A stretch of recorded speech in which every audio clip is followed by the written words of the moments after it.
Varun was there, you can ask him. Varun होगा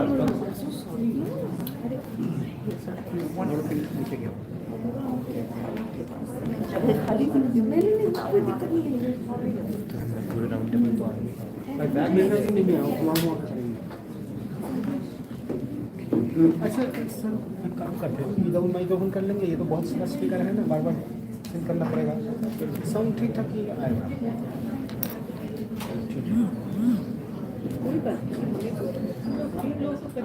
अच्छा अच्छा ठीक है कर देंगे हाँ इसमें क्लीन साउंड आएगा इतना जब कर ही लिया लास्ट सेशन की हाँ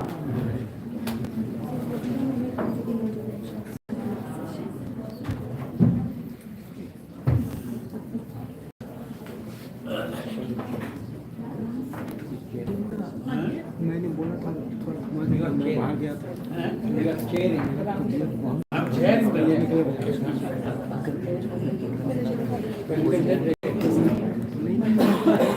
मुझसे मेरा पर्सनल बात हो गया ना हमको ये ना क्लियर करने के लिए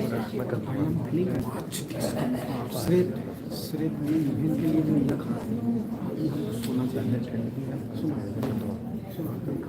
and you can decide the order. Yes, sir, to Varun. Okay.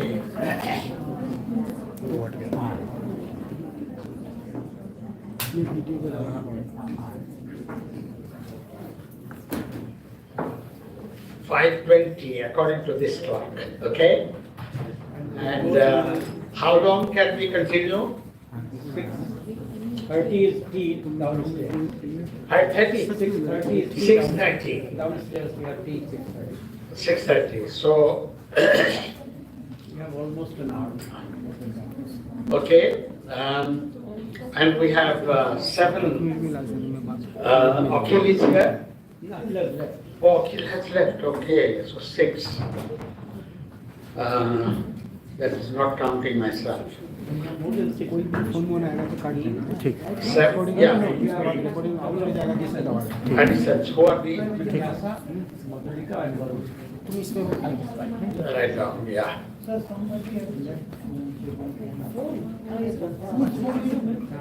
Whose telephone is this? Yeah.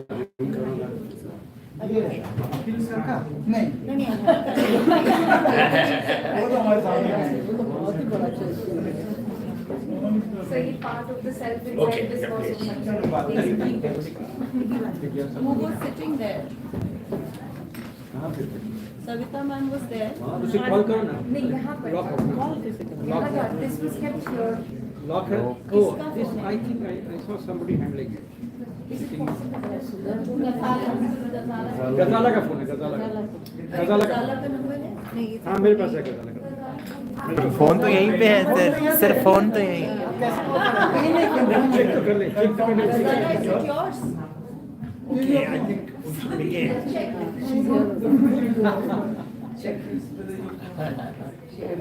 Okay, Angarag. Good evening, everyone. We are now arriving at the penultimate session of the regular colloquium. Let me just introduce Angarag actually. Angarag is in Guwahati University doing his PhD. Did his MA from CPS. Now he has come from Guwahati to attend this conference. Thank you, Angarag. Thank you, Dr. Thakur, sir. Once again, I will take 8 thematic panel discussions.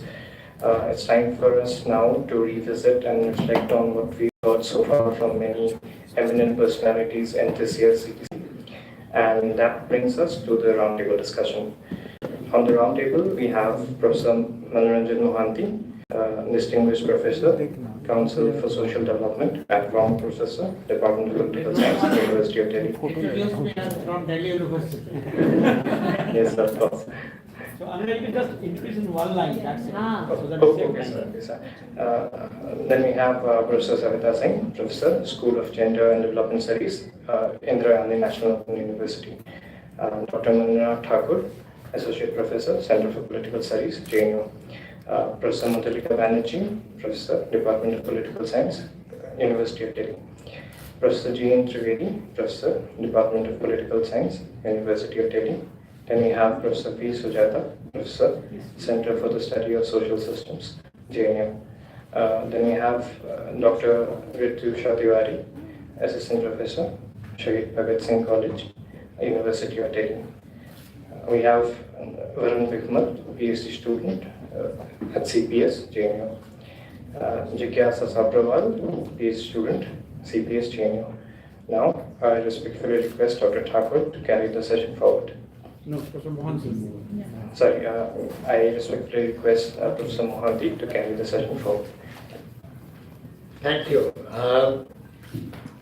Well, it has been an exciting colloquium, and we will now see in what ways it has been exciting from the participants in this last panel.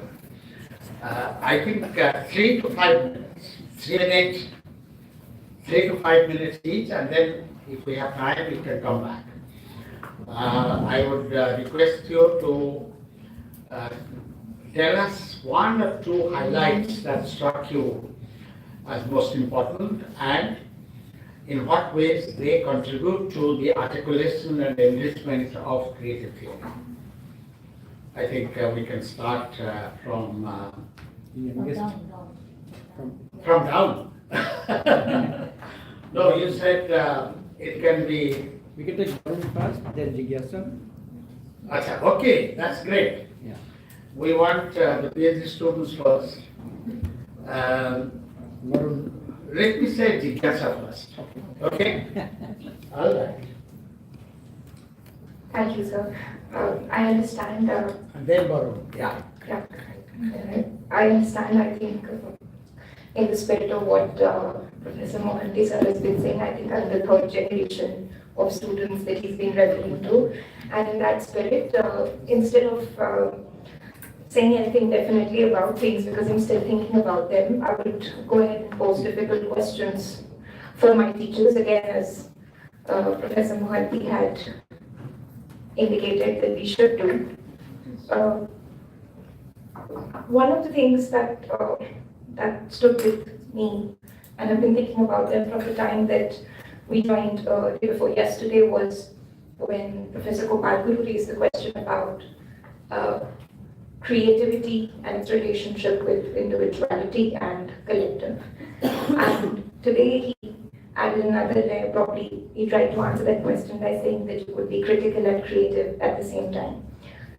For me, and probably also because we become our PhD topics, so I've been working on politics of emotions, politics of shame for a very long time for my MPhil dissertation, and then I brought emotions in institutions, and now that I'm working on it in Parliament, there probably is, and I say that in all humility, and probably I'm a decade away from saying this with definitiveness, that there is something in the idea of emotions that could be made both reasonable and rational for our time. I'm not sure for other times, but for our time. And something that Professor Mahajan said about trust, respect, difference and indifference, I think emotions may have, can both be a tool and a methodological conceptual category to look at it. Now, what do I mean by that is that if you look at Gandhi, he keeps talking about guilt. And when I specifically looked at the question of shame, it doesn't come even when it should have, say, in the question of untouchability, etc. Because with guilt, he was trying to also give a way out. He said, you could do something to absolve yourselves of this process of the system which is so humiliating and degrading, and which is that he gives an option of you can change your karma, you can really change, you can act differently, which does not happen in shame because conceptually shame becomes who you are. So there are emotive categories which have existed throughout, say whether it is in the decolonial context or say in the post-colonial conversation, that can help us probably to answer these questions. And I would like to raise that here, that how can both the category of the political, because I don't think civil society itself could answer that question. I think power would have to very centrally be located in this conversation around political theory. So how can both these things, the political and the emotive, help us? And I'm not, it takes a lot to say that probably there is more to it than Professor Wood said. And again, I'm saying that with, maybe I still need more years there, but probably the emotive can also go beyond. And we could say that emotive itself is reasonable. And in that sense, emotive also has the capacity to move like reason does. Thank you. Thank you, sir. Thank you. Political and emotive. How to relate it to our framework of pluralism and relationality. Thank you. Varun. I think in this 3-day panels that we had, what I seem to have missing in some sense is that there seems to be a lack of correspondence between what I think, what I think is the lack of correspondence between 3 layers of reality in some sense. I mean, when we know that reality in the perspective that I take is the perspective from critical realism that sort of perceives reality as relatively autonomous. There are 3 layers to it. One is definitely the layer of empirical, which is the layer of sense perception and experience of the subject. Then definitely there is this layer of the actual. Actual is primarily a real, the events and the objects that actually occur in the real world. And then there is a deeper layer of reality, the layer of reality that deals with underlying structures of causal mechanism, etc. So, this could be a question also that it seems to me that some of the panels are trying to sort of deal with one layer of reality. For instance, the panel dealing with law, knowledge, and constitutionalism and all. So they deal with mostly the layer of empirical reality. The other panel might be dealing with the layer of actual reality in the sense that they deal with day-to-day political events in some sense. And then the theoretical panel deals with, if I can say, it corresponds with the layer of reality that could be called as real in that framework. So there seems to be not exactly the lack of correspondence, but a lack of dialogue between these 3 layers of reality, which is utmost important right now if you want to understand reality as in a totalized framework in some sense. And second, what I somehow seem to miss in the larger discourse of creative theory is how do we conceptualize interspecies solidarity, because we cannot evade this question of interspecies solidarity and the question of non-human, or even the question of object, and even the question of so-called inanimate stuff.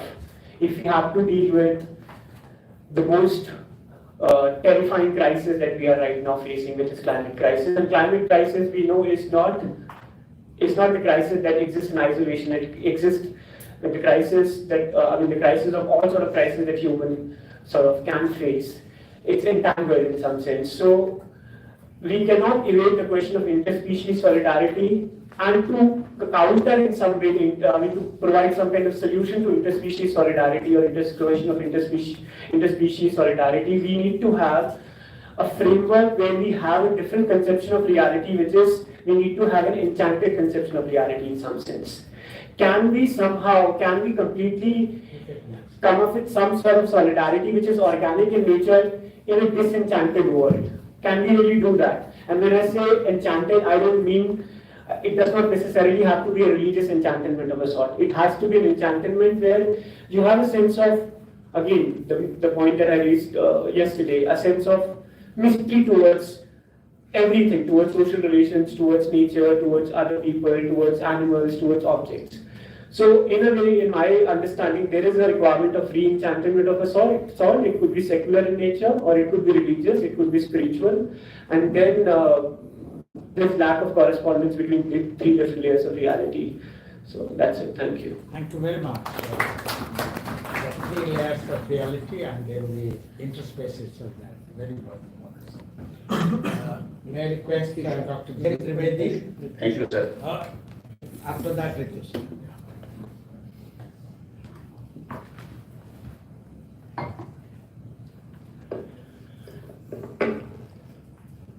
Well, I have not given much thought to this, but after hearing 2 days or 3 days rather, I have tentatively formed what should be done. Professor Mohan says that dialectic is not dichotomy. It's not binary, but it is co-relational, co-growing. Professor Bhargava, he says that transformative human society is not possible without diversity. So this initial comments made by Professor Mohanty and Professor Bhargava, I have just thought of something that I think that creative theory should engage with. The world is changing very fast. It is very difficult to match up the pace made by technology. And in that context, it is very important to underline that what is happening, organism to algorithmism, the hype around artificial intelligence is a sustained efforts to mesmerize the whole world in a way that any creative thinking beyond the boundary drawn by the technological trend is not only frowned upon, but considered archaic, suffering temporal disability to transcend. So we have to think how to grapple with this technological change, protean kind of change. It is change that without comprehending its full ramifications, it again changes. So what is the actual result? The outcome of such conscious celebration is the ubiquity of social media soundbites, the global rise of authoritarian populist regimes that restrict or close down difference and diversity. So this is the outcome of technology that we have to seriously engage with. The next thing in this context of technology, recover relationality.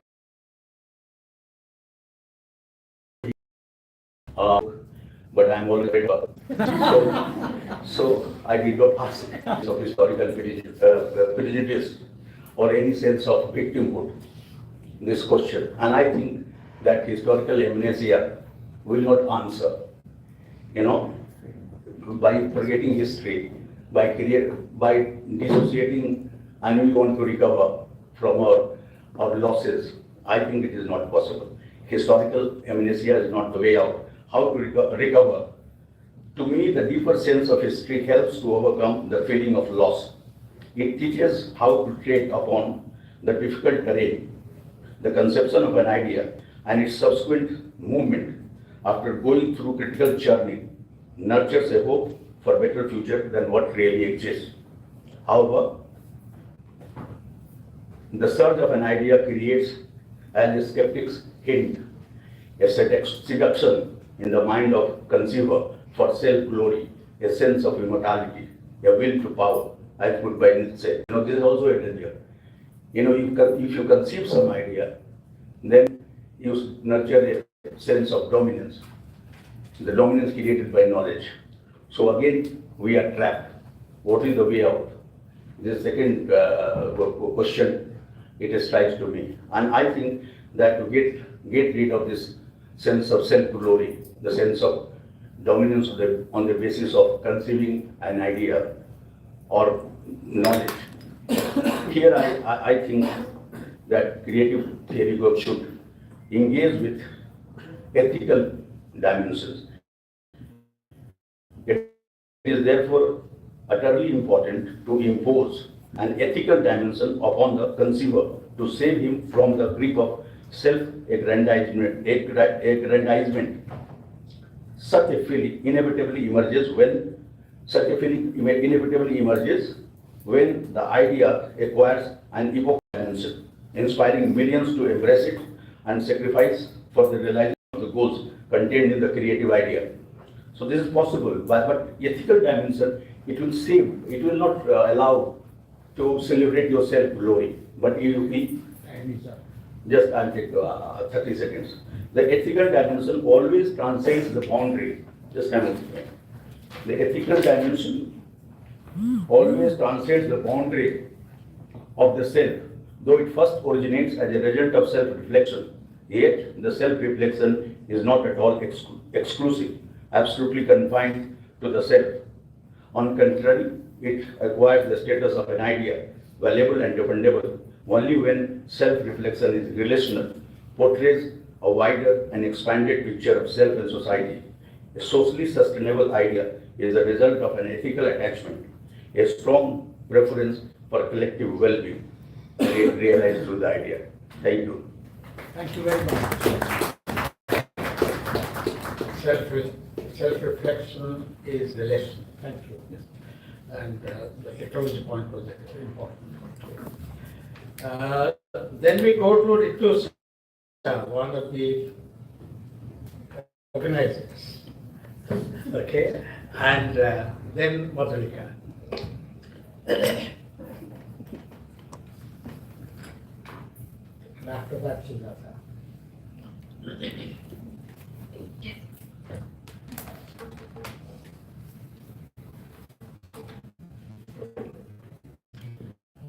Thank you, Professor Mandi. Though it is a little bit of a hesitation on my part to actually ever speak in the round table. This is the 10th time, and I'm not really sure if I'm going to reflect merely on the sessions that have gone by. In the part of reflection that I would share, I would like to share with Mandya over the last 9 years as well. I remember I had not been a great. Is it? I think I'll just distance myself a little bit. Yeah, I don't think I have had. I don't think I have had very peaceful coming to terms kind of experience with each creative theory colloquium. I have had, in fact, a barrage of questions that I left with, and on a couple of occasions I was quite, if I would now say, bitterly critical of all that we were doing for those 2 days in those years. And I remembered myself having raised that question, that aren't we suffering from what I then said as a state of ontological suspension? We had ceased to think about our own being as to where we were at a particular juncture and whether we were moving at all from there, even in terms of conceptualizing ourselves, our own being. I feel that with this edition of Creative Theory Colloquium, we have raised certain important questions which help us to bypass or even, let's say, make that ontological suspension redundant, in the sense that we have a more expansive understanding of what we are. Not just what we can do, what we should do, which direction we should go to. And over these last 10 years, I think there's also been a confluence of each of our own individual journeys as not just people who are in academic inquiry, but in our own limited ways and attempts of understanding social reality through a certain amount of activism, which emanates from our own academic disciplinary areas of inquiry, if you will. And that has also benefited a lot in terms of how we correlate in this co-growing, co-relational space called creative theory and creative theory colloquium.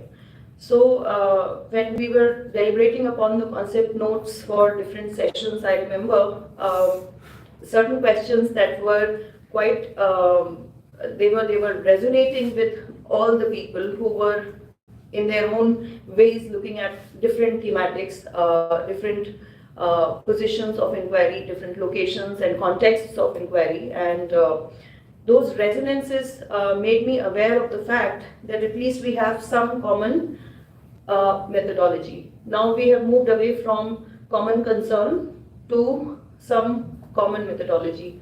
despite having very different disciplinary focus and disciplinary vantage point. This common methodology is the methodology of disruption. We disrupt.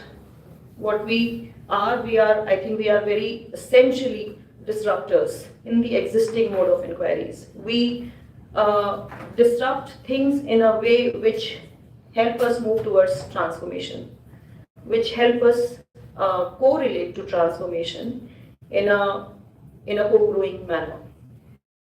So this transformation, it's for the better, because there is a co-growth of, there was a problematizing of the word growth, very rightly so by Ghazala in her session.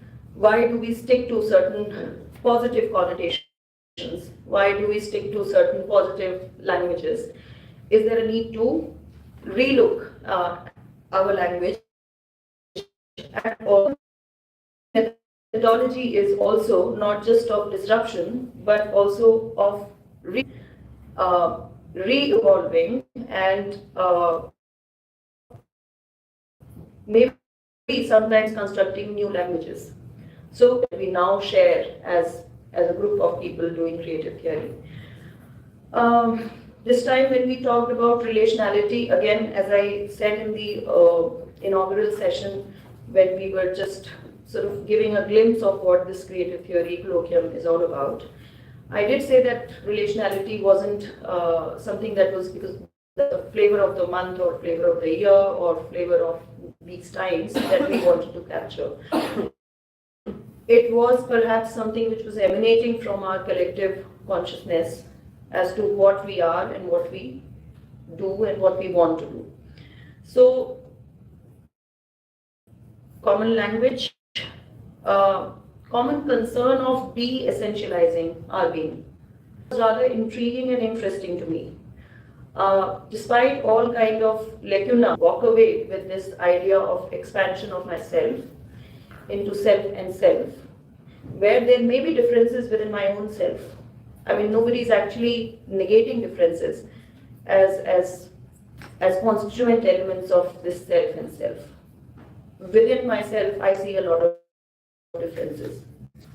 So it's a possibility, and it's a huge possibility that I walk away with. So thank you for that.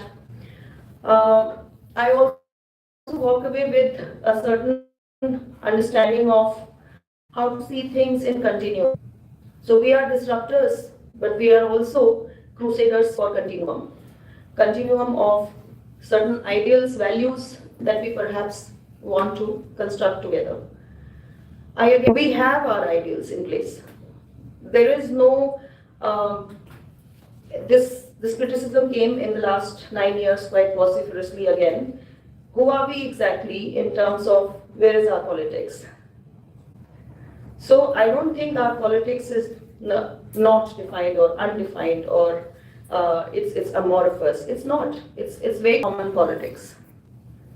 So it's not a depoliticized, apolitical or amorphous amoeba which is emerging in the form of creativity.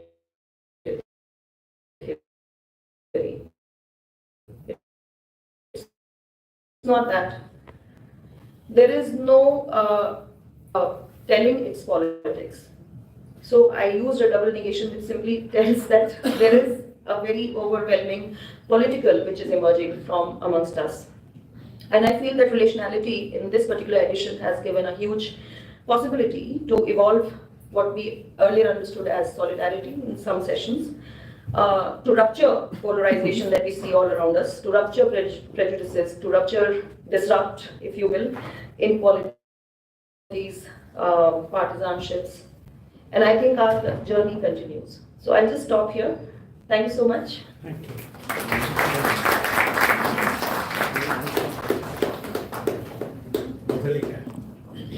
Survive for next 10 years.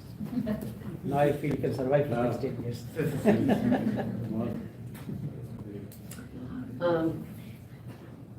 Thank you, Professor Mohanty, and I should, I suppose, thank Manish for dragging me in the last minute without giving me a minute of warning that I'm supposed to say something.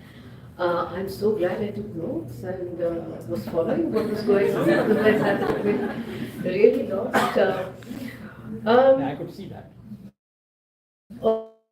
Okay. I'm so glad. True, and you took full advantage of it. Right.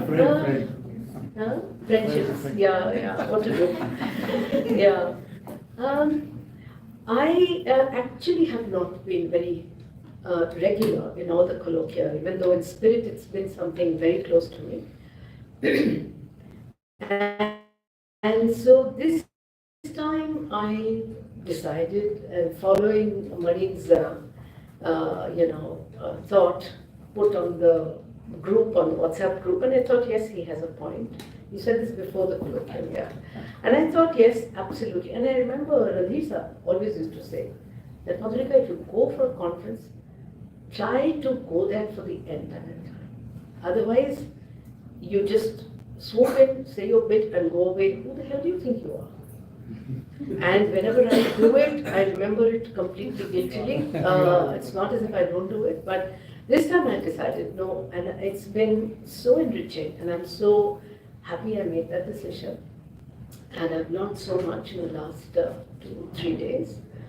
3 things I would like to say, which, since you said 2 or 3 things that we should identify as important.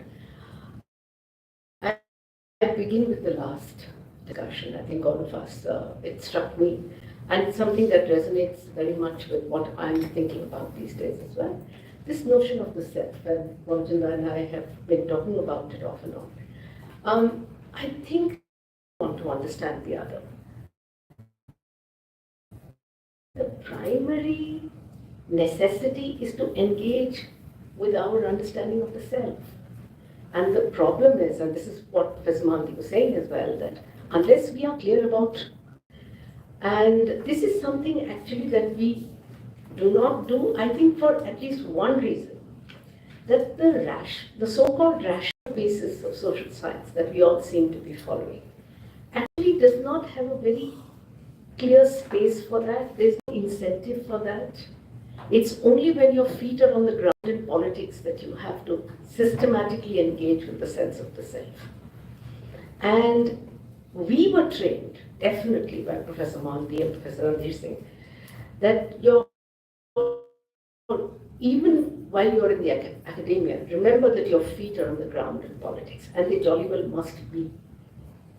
Because whatever political understanding that you arrive at, you must remember where your feet are, what your ground is. And I have tried to remember that, and that therefore continuously poses questions, because the ground under my feet is not the same, it's changing. And I have to know, therefore, what feet I put on that ground. So this is a very powerful question. And I think the sense, and I'm just responding on the, impetuously, to the first point, that, unless we have emotions within this parameter of the study of politics, unless we know how to systematically engage with it, because so much of this whole space of reason, and I don't think that that's all there is, of course there is, the space of reason and rationality cannot be to the exclusion of emotion, except that there is a certain construct in which it is, and therefore we need to dispense with and to critique that construct and to let in an understanding of emotion so that we are able to relate. Because a sense of the self is not just a rational sense of the self. That's very clear. And that's why I think, the work that Jigyasa is doing, and I hope others are also taking up something like that, would be very, very valuable. Interesting and powerful. I think the session on religion yesterday, broadly on religion. We've been talking about many of these issues for a long time, and those of us who work on traditional knowledges, even if you don't work on religion, these issues come up, and they're very complex, interesting religions, interesting questions. And so the fact that we had a session in which presentations were made and new ideas, but more importantly, a new language of the presentation of ideas, which did not match the language of social science. And this is something that we need to do very much more systematically, and I'm glad we made a start. Because so much of the dilemma and the difficulty of the politics that we are in today, the larger politics that we all are facing and that we need to confront and we need to deal with and to counter, is because we have not actually systematically, there's always isolated work, but it's not a systematic engagement with the issues that it raises. And we do not have the tools to deal with the traditional knowledge. I mean, our biggest detractors have been our so-called friends who share our worldviews and everything except that, seriously, Madhulika, this mumbo jumbo of Ayurveda, are you serious? And the only answer I had to them was, if you know anything else about Ayurveda other than the fact that you think it's mumbo jumbo, I can have a conversation with you. Otherwise, what do we discuss? And so I think this is very important. And interestingly, I mean, in my classroom, amongst research scholars, I find this interest, and most of them are afraid of actually whether it would seem like a legitimate exercise or not. So what I said in the beginning, in my opening remarks, is what I'd like to just flag again. So I think that this is important, and we need to, and important to ask ourselves, what is our problem with engaging with religious studies? I'm very happy, and I think that this is the space where this issue could have been raised, and that I'm very happy and proud that it has been raised. Particularly, that I would like to just flag also is that my particular interest in knowledges and now knowledges as a response to non-modern knowledges, pluriversal knowledges as a response to the climate crisis. I find that in so many other sessions, across sessions, the kind of presentations, the kind of passionate engagement with the ground that people were presenting suddenly lands me with a new community of scholars and friends with whom, more people with whom I can engage. And that's one of the most wonderful discoveries and takeaways from this colloquium. Thank you very much.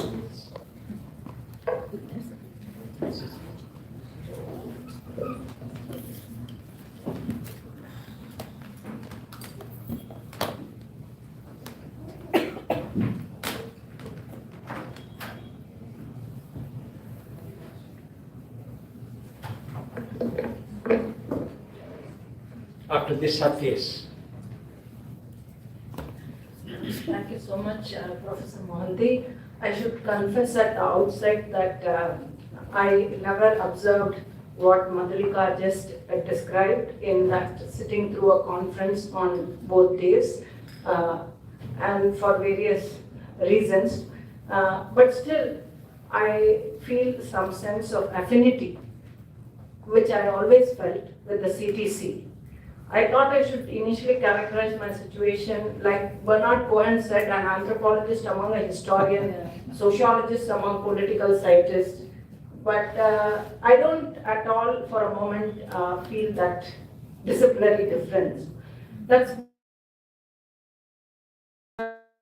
I see ourselves and the younger generation, next generation, as part of an unending search, some discomfort. We experienced in my college days as a researcher, I experienced great discomfort when we were taught development studies. Indians are ignorant masses. When why you don't have any knowledge of Red Sea, open amplification, we grew up with development and modernization discourse in our BA and MA. And the days are different. The point I'm trying to say is, from then on to the current generation of many, a search. you may be searching for different things in very different, but I see CTC and my affinity and a sense of what shall one say, oneness of purpose, for this very reason that there is a search to find whether it's a new vocabulary, you want to construct other theory, creative theory, but we are uncomfortable with what the mainstream social sciences, our inability to understand the vibrancy of what's happening on the ground, and so on. And so it is in that sense that I will use this opportunity to share some of the angst and the way I see the CTC could take us. One could see a possibility here. So, like I told you, we've been, from those days, we have been seeing social sciences as a transplanted discipline. That's the old Satish Sabharwal. Then they said captive mind, mimicry, imitation. Now we have moved little, we have more decent words, decolonization, decoloniality. But in the field of medicine, I know a lot of people say it's all your culture, your tradition, and all is hybrid. Hybrid is a fashionable creolization. So these are the labels that we bear for your culture, your sociology is somewhat hybrid. You take something from there, then you get concepts, and then you say you're creative. So we have gone through all these labels. So much so, and so many different kinds of discourses of decoloniality are being advanced by the right, also the left has opened up to it. So there is a proliferation of discourses and terminology. I would very much agree with Frederick Jameson when he says that, the semi-autonomous realm of culture has collapsed. They're rubbing it into your skin. Here, this is the culture, here is the culture, these are our concepts, this is our concept.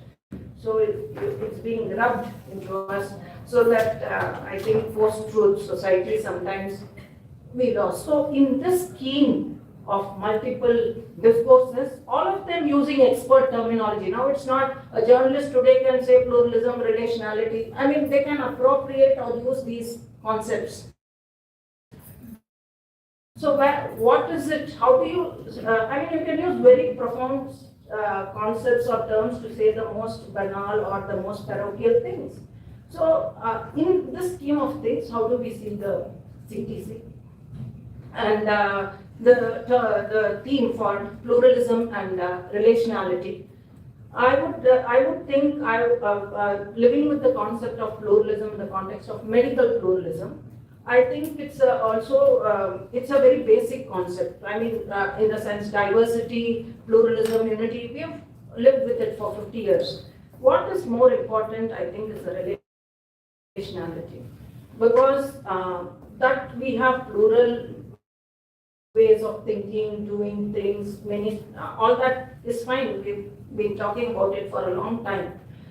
But over the course of change, many things have been dismantled, changed, reformulated, and like I told in the morning, knowledges or concepts have migrated from one class straight up to another. People have changed technique. So in this whole scheme of things, I think relationality is I found it more useful and more central, because pluralism just says there are many things out there, but how they are related, what level are they related, and where they are not related, where is the gap? Can we look at it in terms of fundamental basic categories for what is there, what is changed, what are the factors which, that are changing, etc. so on. So taking from the concept of relationality, and if we develop a vocabulary around various kinds of relationalities at various levels, I think that will help us understand pluralism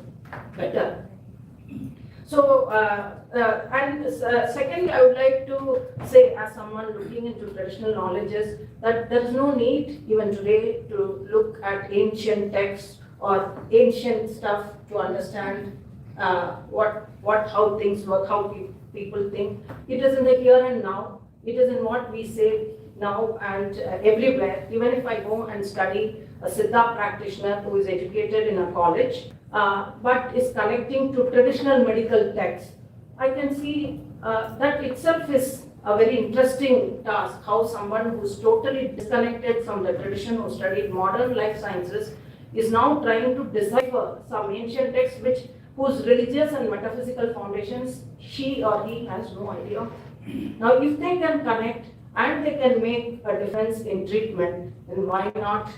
Why we cannot? So I would count on nothing that is lost, gone, etc. It is in the here and now that we can think, and through forums like the CTC, that we should raise the point about ethical and moral concerns being brought into the discourse of social science, not kept aside.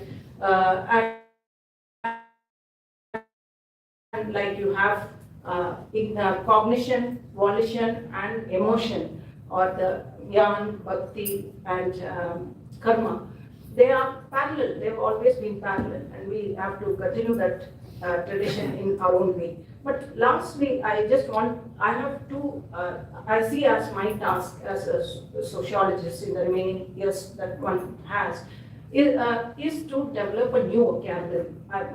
Is that there is a lot of knowledge out there, but we don't, we need a new vocabulary to articulate these transformations. I'm not saying that we should not use the theories from elsewhere. Assimilation happens all along. Why should we be concerned that this is Western, this is not Western? We read African, Chinese, and Western. That's as long as it helps us to make sense of what we want. But we can create our own vocabulary. But I think the single largest problem that social science discourse faces today is the linguistic gulf.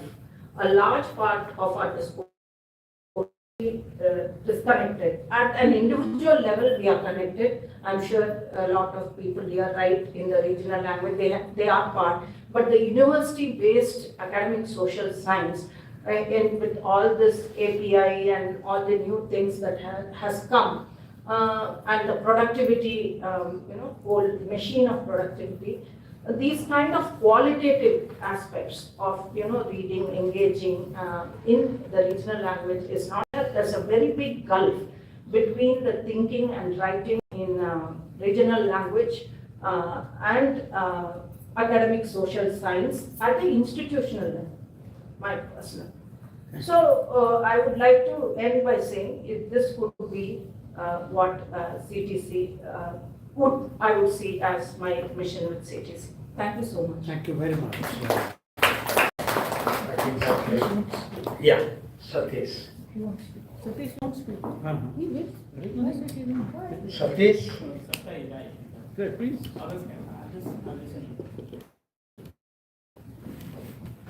Yeah, decide to write. Acha, okay. Write a long letter to us. All right. Open letter to take. So now, who will come first? Sorry. Okay. Manind has a huge agenda. No, I'm no agenda.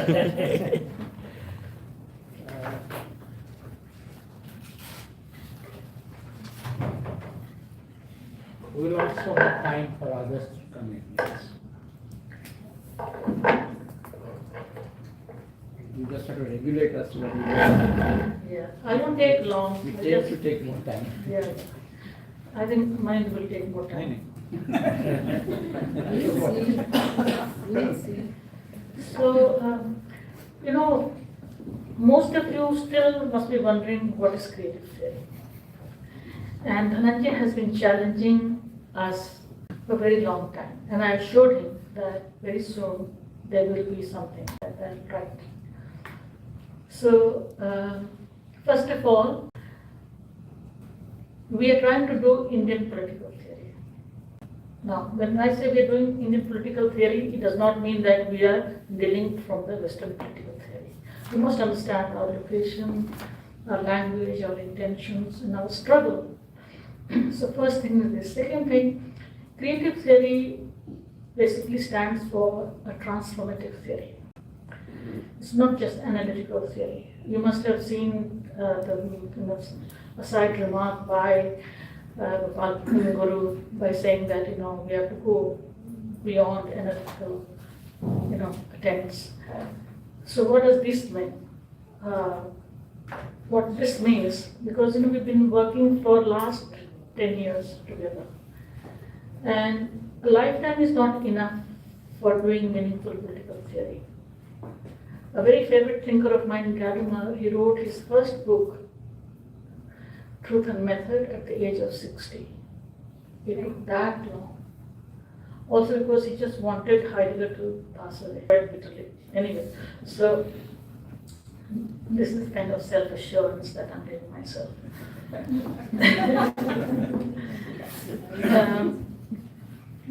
So what is it that creative theory then is doing? So creative theory is doing Indian political theory, it's doing transformative political theory. It is entertaining notions that helped us to build critical theory, transformative Marxist theories like dialectics, all right? You have heard Professor Mohanty saying that the meaning of dialectics has changed for us. There are not only 3 stages. If you read Roy Bhaskar, you will find there are 5 stages in his dialectical understanding. Transcendental dialectical system in which he enters where real changes take place, but that is a humongous task. So at least at 3 levels, because Varun spoke so nicely, I just simply want to reiterate it again, is that when we are covering our ground, at least simultaneously, we are dealing with multiple concepts and layers of reality, not one. So let's say empirical, actual, and real. 3 layers. And if we work just at one layer, a lot of people do quantitative theory. We are not doing quantitative theory. We are critical of positivism. It is a single most scientific colonizing idea that we confronted as a culture and most cultures. So we are not doing that. Our theory is also dealing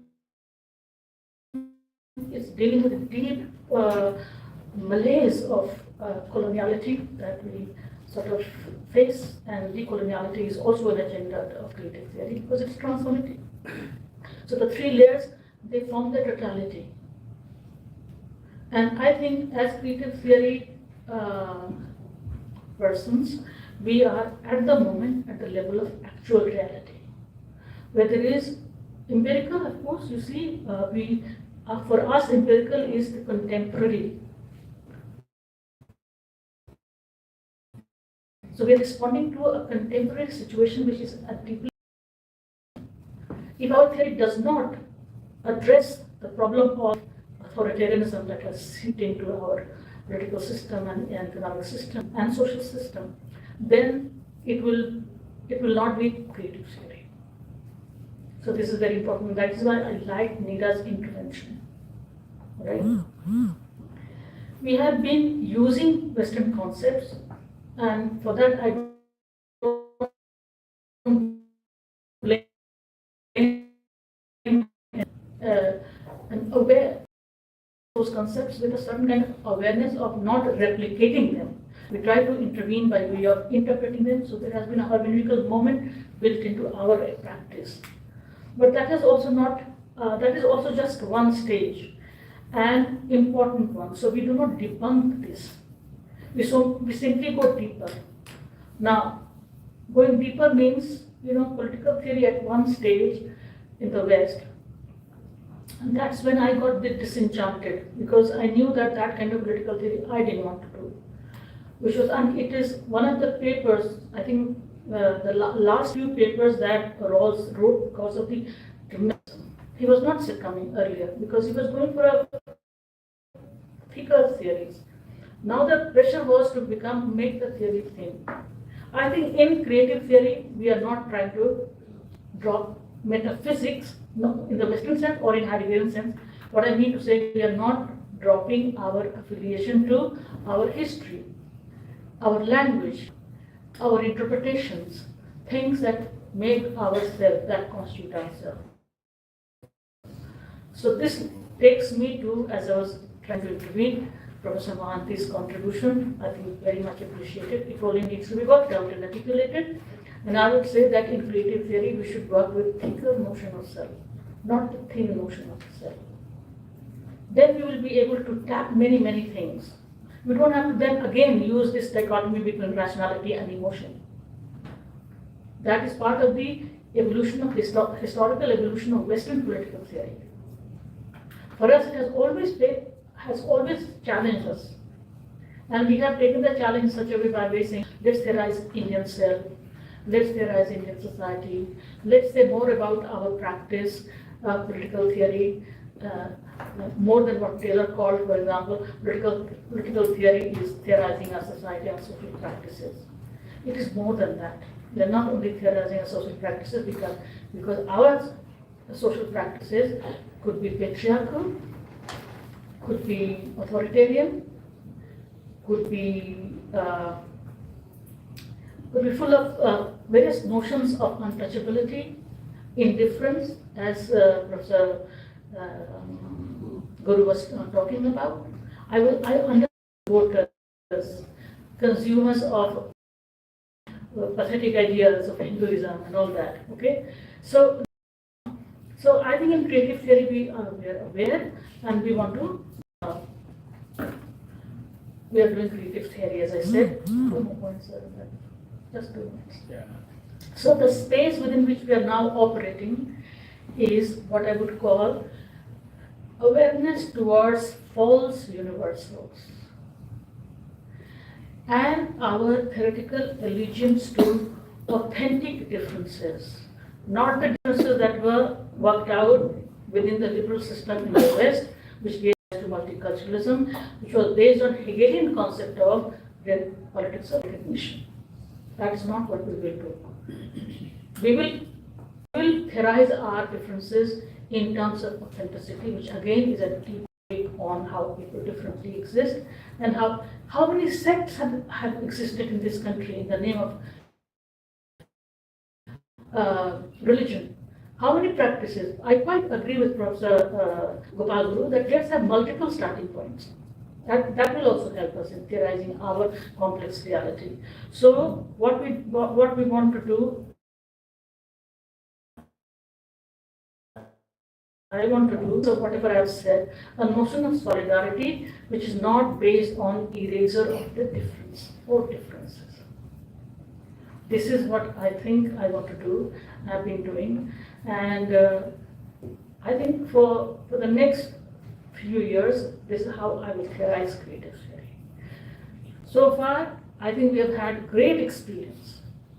Myself, Manindra, Madhulika, all of us have been, we are one collective self. Right? We might be looking different people, she's in sari, I'm in a kurta, and he's in a shirt, but we are collective beings.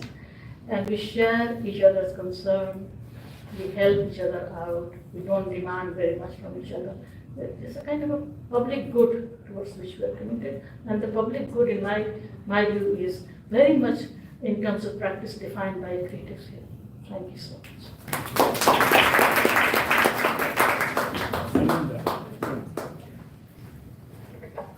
Thank you. Let me confess that these 10 years were also. This is a release.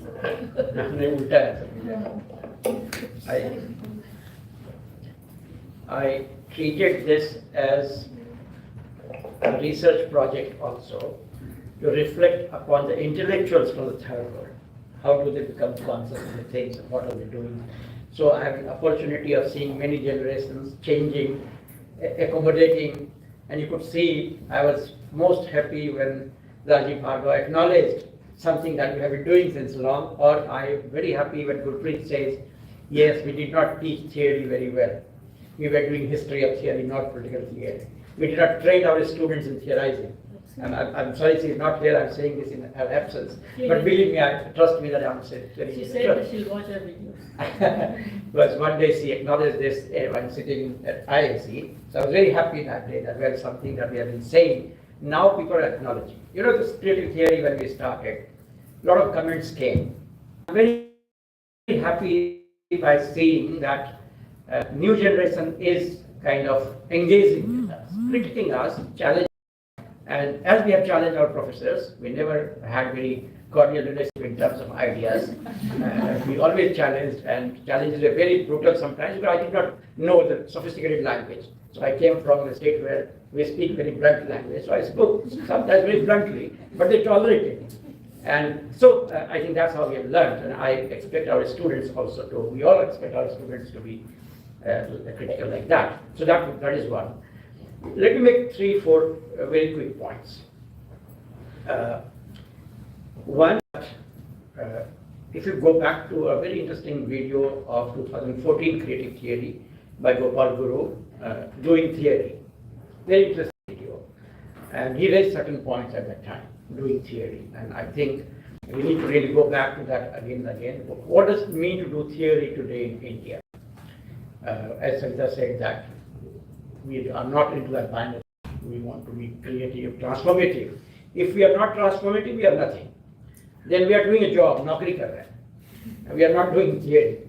And I think our responsibility is much more than the naukri only. Naukri is a means. We have become professors sometime. Sometimes some of us don't apply because things not a great thing to do. But then that's fine. I think what I got here, very interestingly, that some project that I and Satish have been thinking about and talking about since last couple of years, he gave me an opportunity to first time articulate this idea in his college, that is transformative social science. Professor Bhanti objects my binary of creating administrative social science versus transformative social science. So I don't want to use administrative social science, but whatever social science we have been doing, we need to really question that. What kind of social science are we doing? We are doing social science and having no impact on society. What is the problem? Is it a problem of paradigm? I think in these 2.5 days, at least this idea has been accepted that we need to shift the paradigm. There's no consensus what kind of new paradigm will emerge. I'm not sure, but at least we have agreed that there is a kind of pressure from below to change the paradigm. Some creative pressure from within, some less creative pressure from outside. But we are really reconsidering about changing the paradigm. What kind of new vocabulary we have to really raise? I think that is where I'm not very happy, slightly disillusioned by the previous session. Actually, when I thought of that, I thought that they will also reflect on this creation of new vocabulary. But you know, we are like a pendulum shifting from one side to the other side. Like we are being very ethical, moral, but we forget to be realist. When we become very realist, then we forget to be ethical and moral. The only person who could combine the two together, I think, was Gandhi. And that is where I agree with Rajiv Bhargava that the thinkers of modern Indian freedom struggle were much better social scientists than us. Unfortunately, we finished them teaching in one course that is called Indian political thought, and then after that they are never in Charcha and not even any work on that. So they are not still integral part of social sciences. So real challenge is to reimagine transformative social science where they could be our real interlocutor.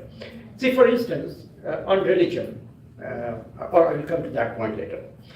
The second thing, I think, religion session. Religion session, I believe, if I'm not wrong, asserted the point that, and that is our theoretical point that we have been making, that religion is a knowledge system. Once you call it a knowledge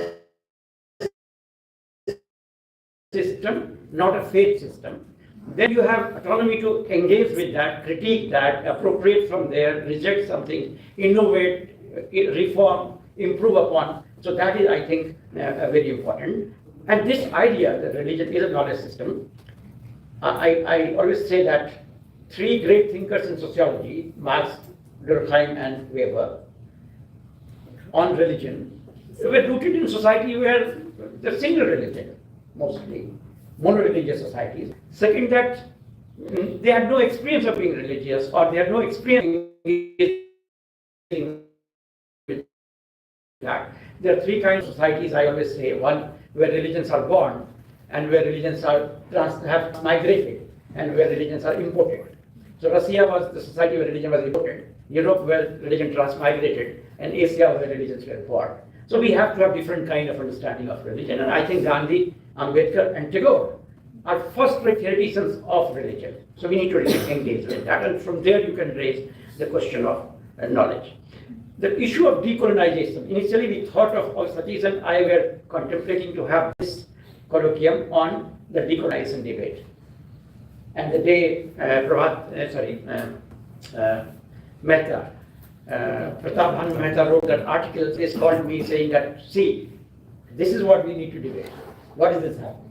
So I think on that, let me say that we have been debating, but we have a position, and that position comes within this politics of knowledge. That is, I call it dilemma of decolonization. The moment we say decolonization, Dhananjay becomes very uncomfortable. I can understand that. Dharmendra has not come by saying that you people are talking of decolonization. So I'm just joking. He would say that ये क्या बकवास है decolonization. But I think there's a dilemma of decolonization. The dilemma is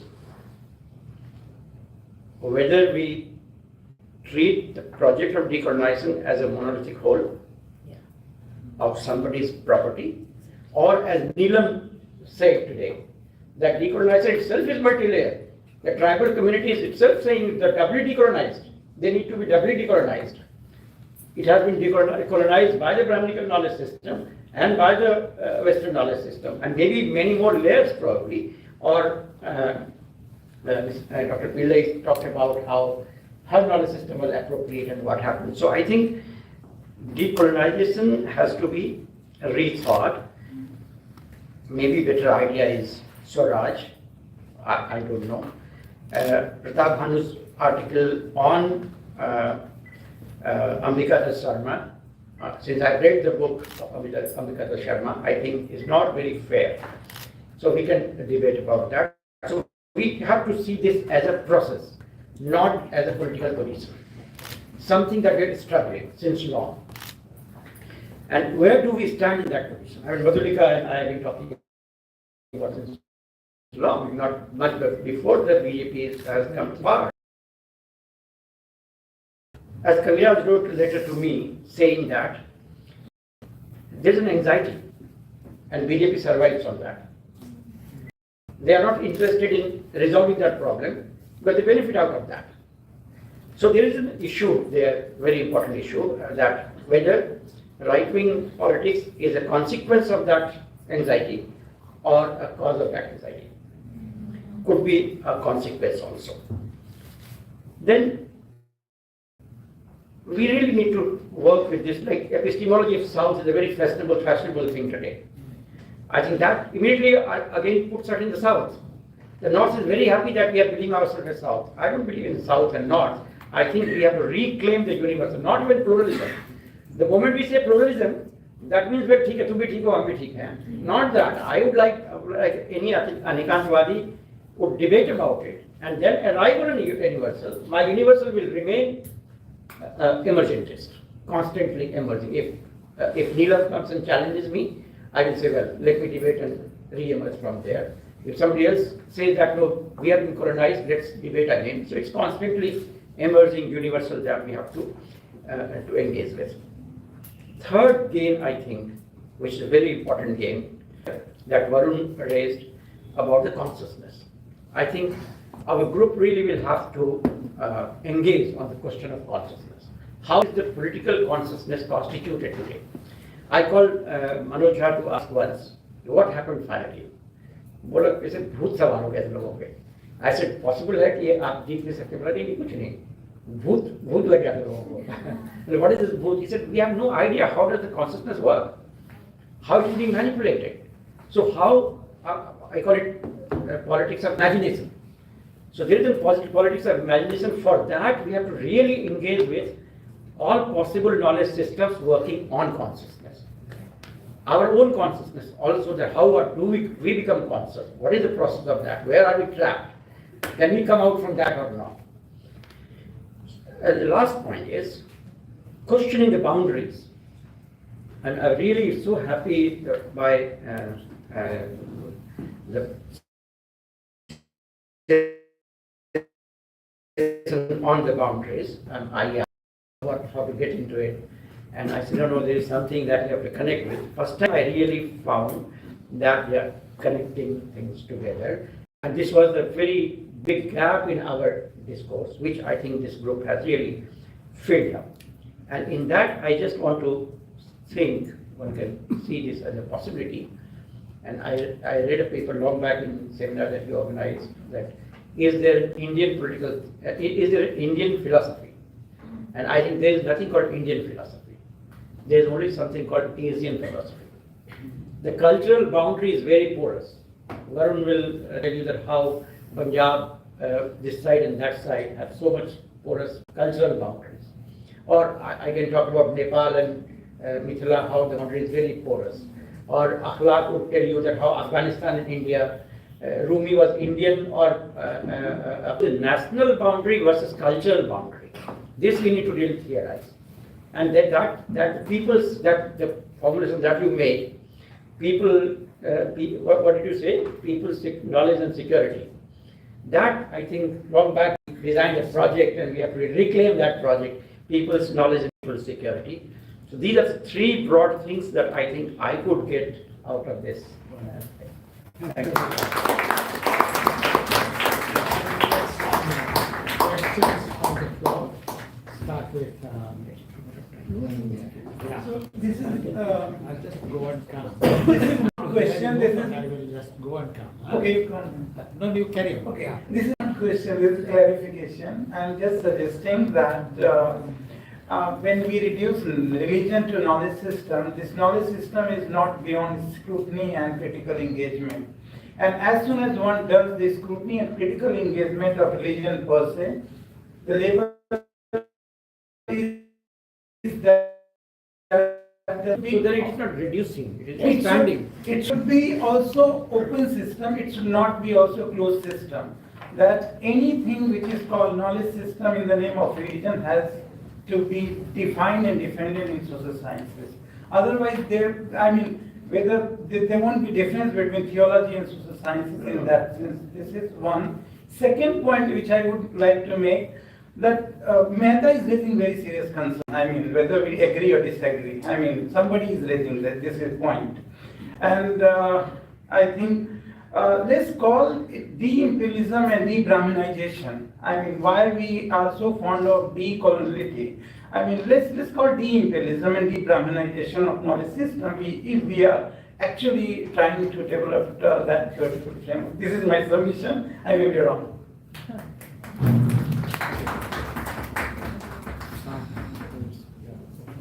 Should we take questions and then? Yeah, that's what. Questions or just say? Yeah. Reflection. Say something? Yes. Short interventions. So you will want to record, so we can always go back to it. Yes, my name is Rakesh. I'm a PhD candidate, CPHME. So when Savita ma'am was making the comments, and she was trying to ask that what is creative theory in that sense. So when though different people can have different kind of interpretations, but the kind of contemplation that I made and I made for all these years is that it is basically the quest for truth. And when this debate is being done in Indic philosophy and between the science and sages, especially in the kind of Vedantic literature, so they are looking for a word that can be alternative to truth, because truth is something that they are hesitant to speak all the time, because it is something that is not comprehensible. So the word that is repeatedly used in Vedantic literature for truth is abhinav. The word abhinav is used, and abhinav basically means being creative. Abhinav. Abhinav.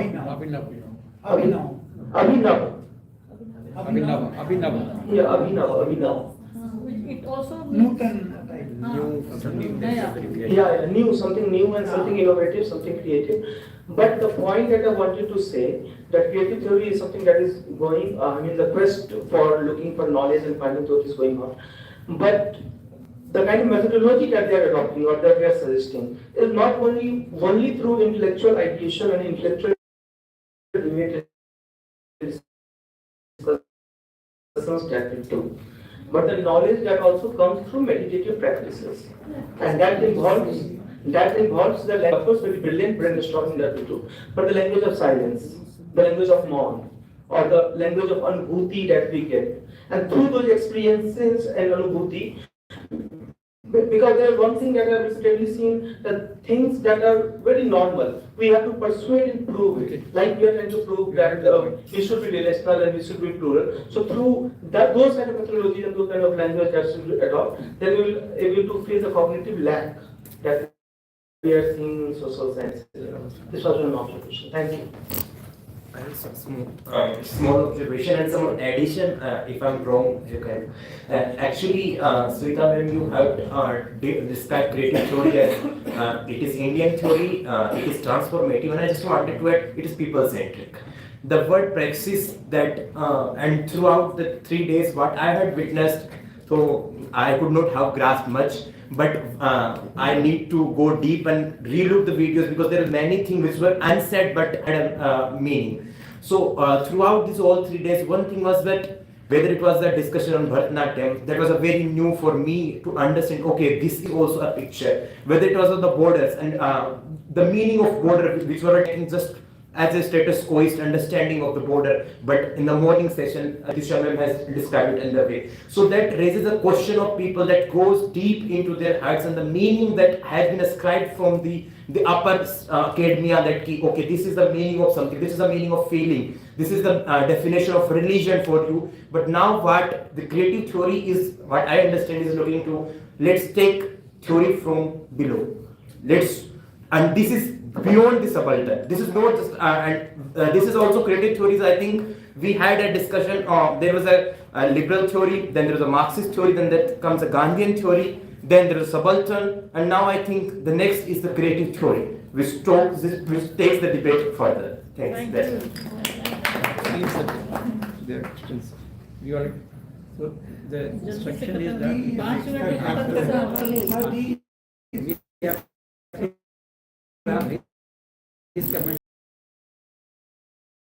discuss over tea, and you have to. No. Yeah, one sentence. Quick. Sir, good evening, everyone. I'm actually a student at political science at Delhi University. Actually, my question is from the previous conversation that Dr. Gopal Guru said about from the poverty of Indian political theory. B. Kuparik in 1992, he wrote some article on that Indian political theory. My question is general. What do you think about the political notion of leadership? Because I'm asking this from the perspective that if you see the doctorate examination all over India, whether it's state examination or national examination, the subject or the syllabus in Indian political thought is more leadership oriented. If you ask about equality or freedom or non-freedom, it talks about Raman or Loya or something like that, which is more leadership or Gandhian theory. But when it comes to Western political theory, it's more academic. If you take Kant or if you take Rawls, all academia.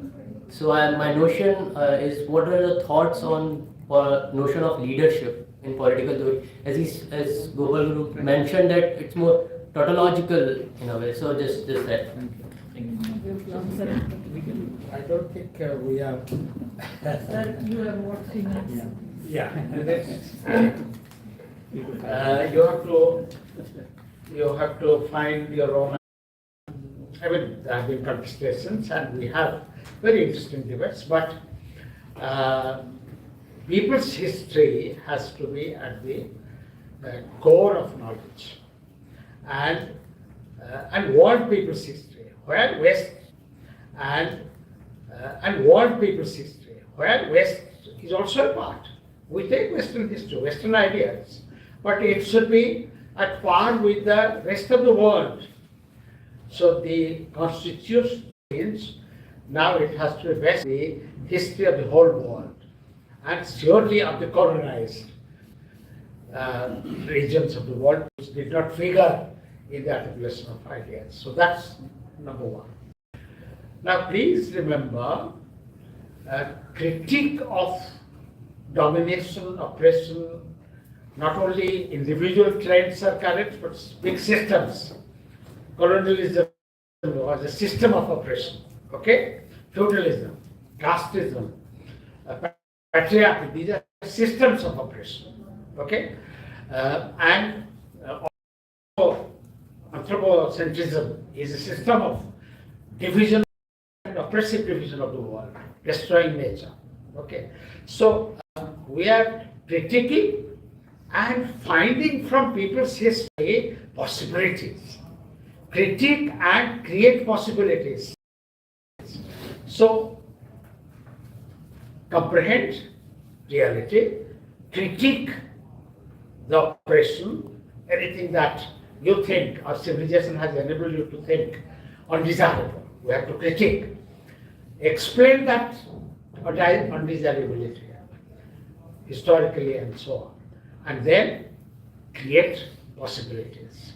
So creative theory goes a step beyond critique of colonialism, critique of capitalism, seeking not only alternatives, but alternatives are sometimes alternative to capitalism, alternative to Western theory. Why West has this, we don't have this. People have much more than that. History presents you much more than that. Not conditioned by, your alternative should not be conditioned by the dominant that you have just criticized or rejected. Find beyond that more possibilities. This is why the entire range, oral, economic, political, sexual, the entire range of possibilities.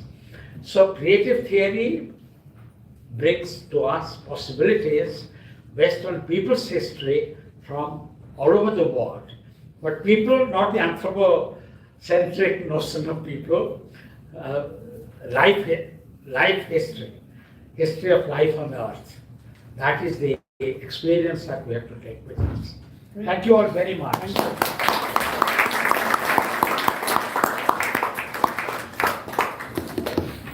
Now I invite Dr. Dityosha Tiwari to give the vote of thanks. Thank you, Sanjana.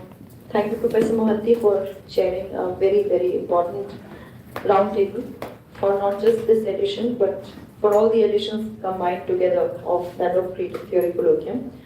We have much to be thankful for.